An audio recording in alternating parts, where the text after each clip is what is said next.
shed or stable designed to last generations. Stop by our Mount Zion factory or visit us today at manseametal.com. MANSEA metal.com. Our 2023 planning reports on WHOW are brought to you by Baum Chevrolet Buick in Clinton and Farmer City, AAK Mechanical, the Illinois Soybean Association, Mansee Metal in Mount Zion, Wiffles Hybrids, Peterson Insurance Services in Clinton, Maroa Ag, the Macon County Farm Bureau, First State Bank Bloomington in Hayworth, the McLean County Farm Bureau, and your local Bex Hybrids dealers. Your friend in Central Illinois. WHOW.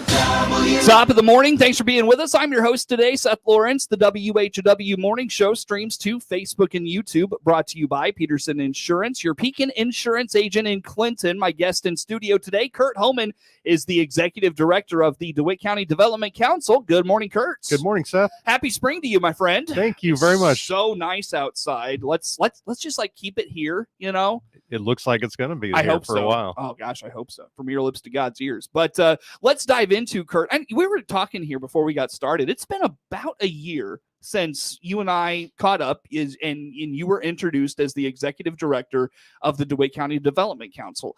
And so we were talking, and you were telling me, like, as you're getting out and introducing yourself to people and those sorts of things, you know, folks still want to know, like, what's your role? How are you able to help the business community? You know, how did you come to be the Executive Director of the DCDC? Let's go back in time a year and maybe have that conversation over again. Absolutely. So it's actually been a year and a half since I've been in that role. No way, so really? I know I had to double check that myself, okay. But yes. And yeah, so I do. I get asked that a lot. I tend to focus strictly on why I'm there, and I don't always go into my background or ways that we can help in general. So I'd like to do that a little bit this morning. But a little bit about me. I was born in DeWitt County, lived in DeWitt County almost all my life, with the exception of college and a couple years after that. Been in DeWitt County, so know the history, know the people for sure. My educational background, I of course attended a local high school and graduated with a finance degree from the University of Illinois a long time ago. I'm also in an MBA program as well through the University of Illinois Springfield, and right now I'm taking a corporate finance class. So that's not exciting, but extraordinarily useful. I can tell you that. I've owned a business in DeWitt County for over 2 decades, probably 25 years if I went back and did the math roughly correctly. And you know, when you own a business for that time, you get to experience the struggles and the pains, but you also get to experience the rewards, and you have to learn an awful lot. So it was a small business. I took many roles and many hats in that business. Right. And you know, that's very useful when I talk to other businesses for sure. Yeah. Now, do you mind if I, like, you were telling me at one point, your journey through owning businesses is really fascinating. Do you mind telling that story of, like, how, you know, where you started and how you got to where you were with the insurance and stuff? Like, you don't have to. I'm glad. And I don't mean to put you on the spot, so I apologize for that. No, you're good. I was just running through my head because it was so long ago. I have to go back and think, how did those journeys begin? I actually, you know, when I graduated from college, you know, like a lot of other people, I had to figure out what I wanted to do, and this would have been in the late 80s when I graduated from high school. And at that time, you know, the stock market was exciting and Wall Street was exciting. And during high school, I knew I was going to be an investment broker. I mean, that was going to be what I did. Wow. And when I graduated, or I was going through the University of Illinois, I actually interned for a brokerage company. And there's a whole lot of other really interesting stories that go along with that. But one of the owners actually was arrested for dealing drugs. And can I tell you something? Sure, go right ahead. You ever seen the movie Wolf of Wall Street? I have. Yes. I was going to ask if, like, Wolf of Wall Street, like, came to mind for you in your days wanting to get into that stuff. Yeah. And so ironically, you know, as I learned a lot in the brokerage business, I decided that probably wasn't going to be for me for a lot of different reasons. You know, a 22-year-old kid doesn't know a lot of people with a lot of money at that point. And if they do, they're not always real help. You know, they're not willing to say, here's $1 million, invest that for me for a 22-year-old. Okay. So actually, you know, but I really enjoyed that. I enjoyed that experience without a doubt. Yeah.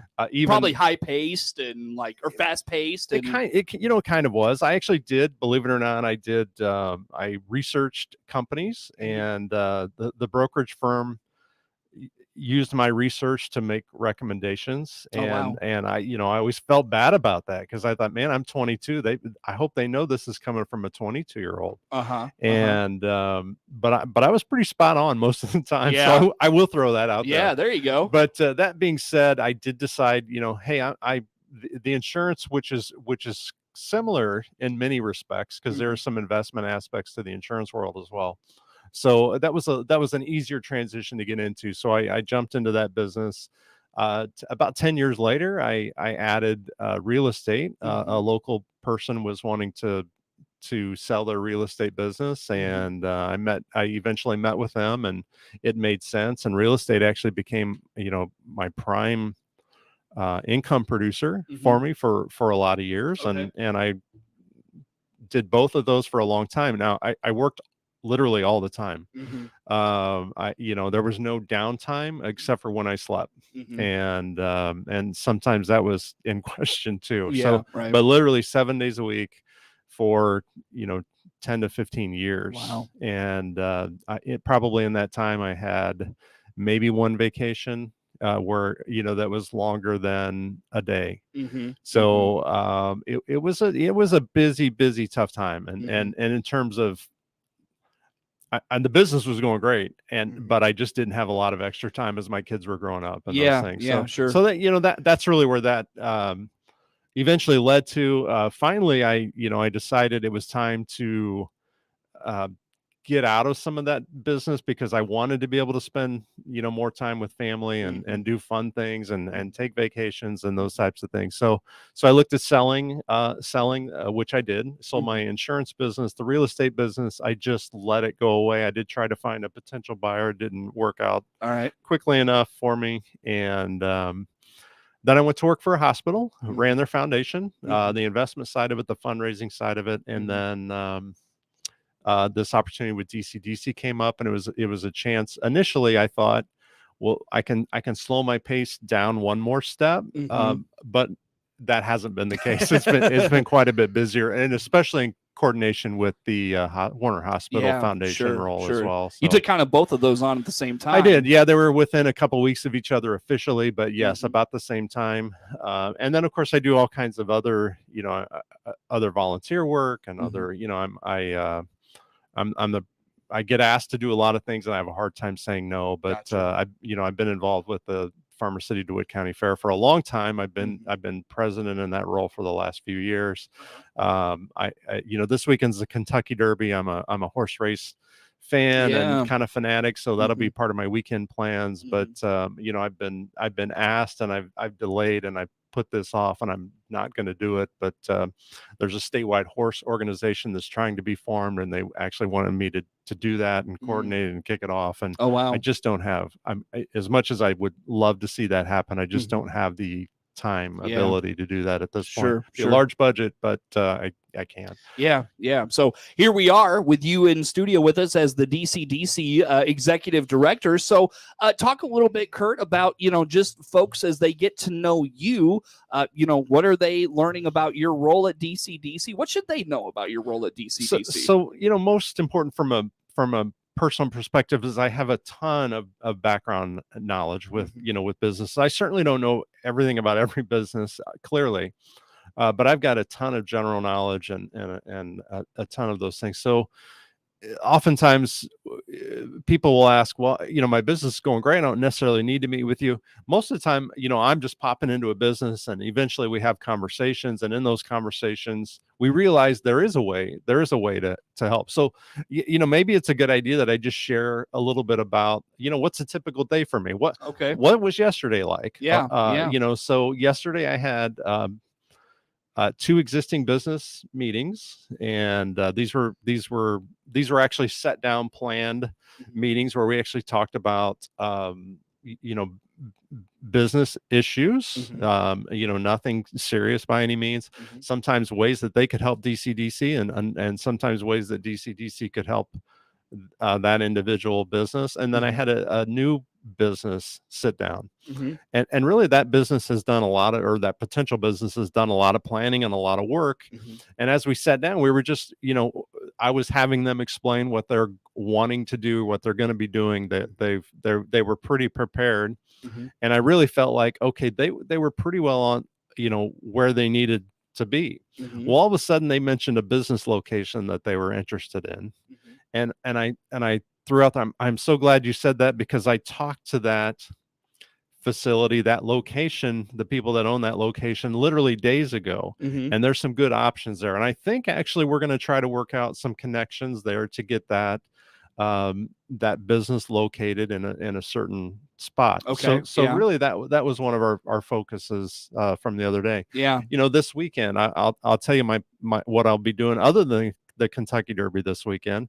One of our local businesses in Clinton, Sweet Maize, which DCDC was pretty helpful in getting them open. I've connected them with a group in Farmer City that's actually doing an ice cream fundraiser for the new community co-op grocery store. Oh, right. So all of a sudden we're connecting the dots. So Sweet Maize is going to obviously get some benefit out of that. The group in Farmer City is going to get some benefit out of that, and the entire county and the city of Farmer City residents are going to get some benefit out of that when that co-op grocery store opens. It's really just connecting all those dots for sure. Is each day the same for you? No, absolutely not. Yeah. So I focus a variety of my focus is just introductions, knocking on doors, saying, here's who I am, here's what I do. Then there's other days where I'm almost exclusively on the computer, sending out emails, following up emails, social media posts, those things, which I don't do enough of, but I get, behind on social media posts. Yeah. Then then there's other days I'm outside of the county. I'm in neighboring counties and talking to businesses there about expanding their operations or potentially expanding their operations into DeWitt County. Okay. So that's kind of been a focus for me this year. It's so varied. And then meetings. I can't tell you the number of meetings. I typically I have 2 to 3 potential meetings every night, every weeknight. Yeah. And I could, so many cases I'm having to pick and choose which, meetings are most urgent that I need to get to, or I'm stacking them up. So, it's a good thing that my wife doesn't mind not seeing me, a lot of times. So I don't know if she thinks that's positive or negative. Yeah, right. That's always that's the one you grapple with the most. But no, Curt, as we go to break here, what's the best way? Folks want to sit down with you and just whether get to know you, find out, your role, what you can do for maybe their business. How do they get a hold of you? What's the best way to do that? I always tell people follow us on Facebook, certainly, but you can reach out anytime at 935-5271 as well. And if I can't answer, I will please leave a message and I'll get back to you. Easy enough. Well, Curt, let's take a time out here. Let's come back with some more. Curt Homann, Executive Director of the DeWitt County Development Council, in studio with us. More to come on the WHOW Morning Show.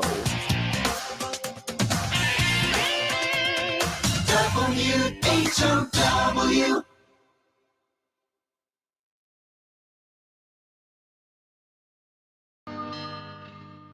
Let's check the markets now on the RFD Radio Network. I'm Jim Taylor. Corn, beans, and wheat all trading higher. May corn 650.5 up 4. July corn up 3, 592. December new crop 531.5 up 3.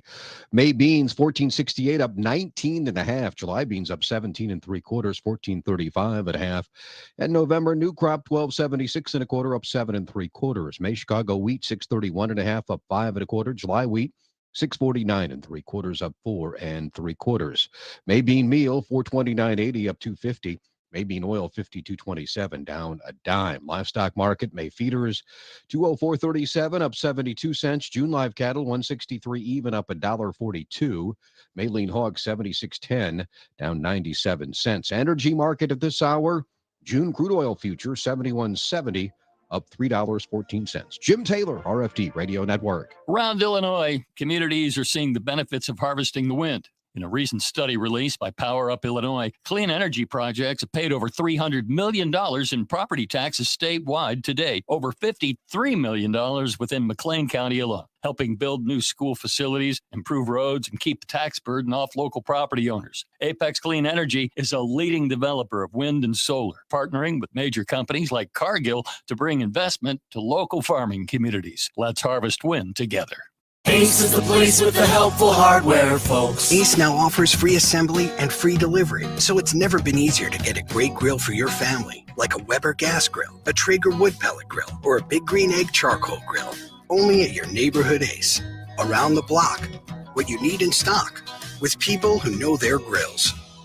This is Brad from Gibson Ace Hardware in Clinton, Illinois. Stop in to see us, the helpful place at 114 North Madison Street, Clinton.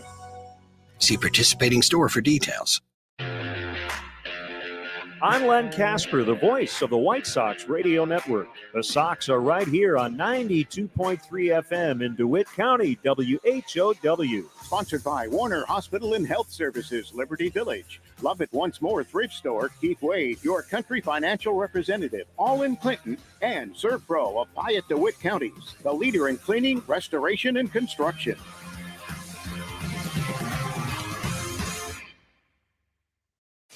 Your friend in Central Illinois, WHOW. Once again, a good morning. Thanks for being with us. I'm your host today, Seth Lawrence. The WHOW Morning Show streams to Facebook and YouTube, brought to you by Peterson Insurance, your Pekin Insurance agent in Clinton. Curt Homann, Executive Director of the DeWitt County Development Council, is our guest in studio here for this morning. And Curt, as we talk here for today, you were telling me, of course, folks may know, DCDC from, the revolving loan fund and that opportunity. I know you've been in the news the last few years with those micro grants and those sorts of things. Highlight, maybe what's ahead as it relates to some of that here for this year. Absolutely. So our revolving loan fund is ongoing, so that's approachable with DCDC anytime there's a business need. So don't need to wait for anything to be announced for that. Micro grants, we do plan to have two separate micro grant sessions again this year, watching the next couple months for the first one to be introduced. Okay. That's been a really popular program, and rightfully so. Mm-hmm. But in addition to those, we've got some other things that are potentially in the works as well. And my head is always thinking of trying to be creative in terms of ways to help business in the county. So one of the things that has been tossed around and we are making some progress on is a potential business incubator. So what's that mean? So a business incubator may be for a new business that's just getting started. We may be able to offer them or find them some reduced office space or those types of things for the right business. Obviously a manufacturing business, we would have a tough time with that. Uh-huh. But some office space that would be at extraordinarily either free or very, very, very, low cost office space. All right. While that business gets up, building and moving forward. Along with that would come some guidelines, some reporting guidelines to DCDC, some, kind of a monthly feedback session on how that business is going and its strengths that it's doing well and weaknesses. So okay, there would be some stipulations that would go along with that, but it would be a great way for a new business to get up and running. It feels like the county really doesn't have much for steering a new business in the right direction, or even fostering like a program to get them going, if that makes sense. And that's true. And we would reach out certainly to the area universities, community colleges, and those types of things, and certainly to existing DeWitt County residents as well. Mm-hmm. But ultimately it would be fantastic. What if my joke is kind of, well, we don't want that space to be used for someone that wants to come play video games for a few hours a day. Mm-hmm. But we would love to have that space for someone who wants to develop video games, mm-hmm. And even if, so if they're coming from, an area where they need a quiet space to do some work, and we can help that business grow. How cool would it be that they did the next big video game here, mm-hmm. even if 5 years down the road they were somewhere else. They're in Silicon Valley or mm-hmm. something along those lines.